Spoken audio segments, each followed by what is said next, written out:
Hi hello ನಮಸ್ತೆ welcome to cherish channel. ನಾನು ನಿಮ್ಮನೆ ಮಗಳು ರೋಹಿಣಿ ಮಾತಾಡ್ತಾ ಇದ್ದೀನಿ. ನಾನಿವತ್ತು ಈ ವಿಡಿಯೋದಲ್ಲಿ ಭೀಮ್ ಅಮಾವಾಸ್ಯೆ ಮಹತ್ವ, ಅದನ್ನು ಆಚರಣೆ ಮಾಡೋದು ಹೇಗೆ ಮತ್ತು ಪೂಜೆ ಮಾಡೋದು ಹೇಗೆ ಅಂತ ನಿಮಗೆ ತಿಳಿಸ್ಕೊಡ್ತೀನಿ. ಈ ಮಾಹಿತಿ ನೀವು ತಿಳ್ಕೊಬೇಕಾ? ಫಸ್ಟ್ ಟೈಮ್ ನಮ್ಮ ಚಾನಲ್ನ ನೋಡ್ತಾ ಇದ್ದೀರಾ?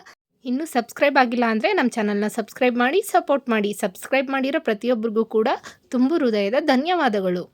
ಎಲ್ರಿಗೂ ಭೀಮನ ಅಮಾವಾಸ್ಯೆಯ ಶುಭಾಶಯಗಳು. ನಾನು ಇವತ್ತಿನ ವಿಡಿಯೋದಲ್ಲಿ ಭೀಮನ ಅಮಾವಾಸ್ಯೆಯ ಮಹತ್ವ ಆಚರಣೆ ಬಗ್ಗೆ ಈ ವಿಡಿಯೋದಲ್ಲಿ ತಿಳಿಸ್ಕೊಡ್ತೀನಿ. ಆಷಾಢ ಅಮಾವಾಸ್ಯೆಯನ್ನು ಭೀಮನ ಅಮಾವಾಸ್ಯೆ ಎಂದು ಆಚರಿಸಲಾಗುತ್ತದೆ.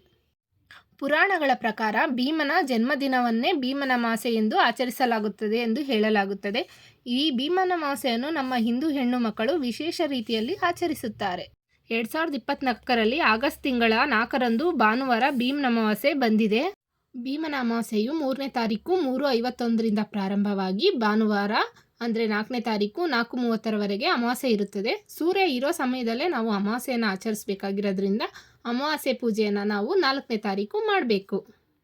ಆಷಾಢ ಮಾಸವು ಭೀಮನ ಅಮಾವಾಸ್ಯೆಯೊಂದಿಗೆ ಕೊನೆಯಾಗುತ್ತದೆ. ಅಮಾವಾಸ್ಯೆ ಮುಗಿದ ನಂತರ ಶ್ರಾವಣ ಪ್ರಾರಂಭವಾಗುತ್ತದೆ. ಭೀಮನ ಅಮಾವಾಸ್ಯೆಯು ಹಿಂದೂ ಹೆಣ್ಣು ಮಕ್ಕಳ ಒಂದು ಪವಿತ್ರವಾದ ಹಬ್ಬವಾಗಿದೆ. ಇದು ಮಂಗಳಕರ ಅವಧಿಯ ಪ್ರಾರಂಭವಾಗಿದ್ದು ವಿವಿಧ ಹಿಂದೂ ದೇವತೆಗಳಿಗೆ ಅನೇಕ ರೀತಿಯ ಪೂಜೆಗಳನ್ನು ಮಾಡಲಾಗುತ್ತದೆ. ಈ ಆಚರಣೆಯು ಪ್ರಾಥಮಿಕವಾಗಿ ಮಹಾಭಾರತದ 5 ಪ್ರಮುಖ ಪಾತ್ರಗಳಲ್ಲಿ ಒಬ್ಬರಾದ ಭೀಮರೊಂದಿಗೆ ಸಂಬಂಧಿಸಿದೆ. ಭೀಮನ ಅಮಾವಾಸ್ಯೆಯನ್ನು ಭೀಮನ ಜನ್ಮದಿನವೆಂದು ಪರಿಗಣಿಸಲಾಗುತ್ತದೆ. ಹಾಗೆ ದುಷ್ಟ ಬಕಾಸುರನನ್ನು ವಧಿಸಿದ ದಿನ. ಆ ಮೂಲಕ ಭೀಮ ಬ್ರಾಹ್ಮಣ ಸಂಕುಲವನ್ನು ಬಕಾಸುರ ತಿನ್ನದಂತೆ ರಕ್ಷಿಸಿದ ಎಂಬ ಪ್ರತೀತಿ ಇದೆ. ಈ ದಿನದಂದು ಪಾರ್ವತಿಯ ಮೇಲಿನ ಭಕ್ತಿಯಿಂದ ಪ್ರಭಾವಿತನಾದ ಶಿವ ಪಾರ್ವತಿಯನ್ನು ತನ್ನ ಹೆಂಡತಿಯಾಗಿ ಸ್ವೀಕರಿಸಿದರು ಎಂಬುದನ್ನು ಈ ಪ್ರದೇಶದ ಶೈವರು ನಂಬುತ್ತಾರೆ. ಮಹಿಳೆಯರು ಮತ್ತು ಹೆಣ್ಣು ಮಕ್ಕಳು ಈ ದಿನದಂದು ವ್ರತವನ್ನು ಆಚರಿಸಿ ಉಪವಾಸವಿದ್ದು ಶಿವನಿಗೆ ಪ್ರಾರ್ಥನೆ ಸಲ್ಲಿಸಿದರೆ ಇಷ್ಟಾರ್ಥ ಸಿದ್ಧಿಯಾಗುತ್ತದೆ.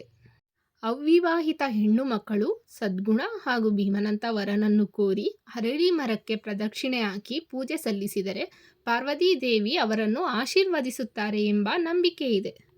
ಭೀಮನ ಅಮಾವಾಸ್ಯೆಯಂದು ಕಂಕಣ ದಾರವನ್ನು ಪತಿಯು ಪತ್ನಿಯ ಕೈಗೆ ಮತ್ತು ಪತ್ನಿ ಪತಿಯ ಕೈಗೆ ಕಟ್ಟಬೇಕು. ಕಂಕಣ ದಾರವನ್ನು ಒಬ್ಬರ ಕೈಗೆ ಮತ್ತೊಬ್ಬರು ಕಟ್ಟಿ ನಂತರ ಪತ್ನಿಯು ಪತಿಯ ಪಾದವನ್ನು ತೊಳೆದು ಪೂಜೆ ಮಾಡಬೇಕು. ನಂತರ ಪತಿಯ ಕೈಗೆ ಅಕ್ಷತೆ ನೀಡಿ ಪತಿಯಿಂದ ಪತ್ನಿಯು ಆಶೀರ್ವಾದವನ್ನು ಪಡೆಯಬೇಕು.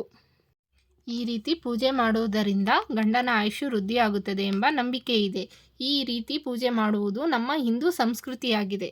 ಎಲ್ಲರೂ ಭೀಮನ ಅಮಾವಾಸ್ಯೆಯ ಪೂಜೆ ಮಾಡಿ ಶಿವ ಮತ್ತು ಪಾರ್ವತಿಯ ಆಶೀರ್ವಾದ ಪಡೆದುಕೊಳ್ಳಿ, ಅವರ ಕೃಪೆಗೆ ಪಾತ್ರರಾಗಿ.